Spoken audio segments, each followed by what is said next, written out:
দর্শক, এই মুহূর্তে সুপ্রিম কোর্টে আছেন সহকর্মী নাবিল জাহাঙ্গীর। সরাসরি চলে যাচ্ছি তার কাছে। নাবিল, নবনিযুক্ত প্রধান বিচারপতিকে বরণের কি প্রস্তুতি দেখছেন সুপ্রিম কোর্টে, জানাবেন।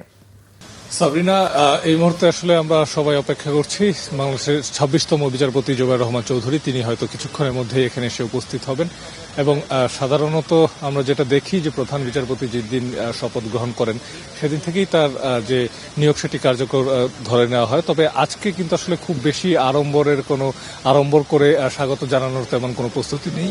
অফিসিয়ালস সুপ্রিম কোর্টে যারা তারা এখানে রয়েছেন এবং এখানে আসার পর তিনি উভয় বিভাগের যারা বিচারপতি রয়েছেন তাদের সাথে একটি চা চক্রে অংশগ্রহণ করবেন এবং তারপরে হয়তো যারা আইনজীবী রয়েছেন তারা এসে একে একে তার সাথে অনেকেই ব্যক্তিগতভাবে দেখা করবেন এবং 2টার সময় তিনি শহীদদের প্রতি সম্মান জানাতে জাতীয় স্মৃতিসৌধে যাবেন। এই যে তার যে কার্যক্রম এইটি সম্পর্কে আমরা জানতে পেরেছি এবং এখন তো কোর্টে ভ্যাকেশন চলছে, ভ্যাকেশন শেষে তখন তাকে আনুষ্ঠানিকভাবে একটি সংবর্ধনা জানানোর আয়োজন করা হবে এবং আমরা সবসময় যেটি দেখি সেখানে যিনি অ্যাটর্নি জেনারেল অফিস থেকে এবং অন্যান্য বারের সভাপতি সহ সবাই যারা রয়েছেন তার আপিল বিভাগের যে মূল কোর্ট 1 নম্বর কোর্ট সেখানে তাকে আনুষ্ঠানিকভাবে ভ্যাকেশনের শেষে তাকে সংবর্ধনা জানাবেন।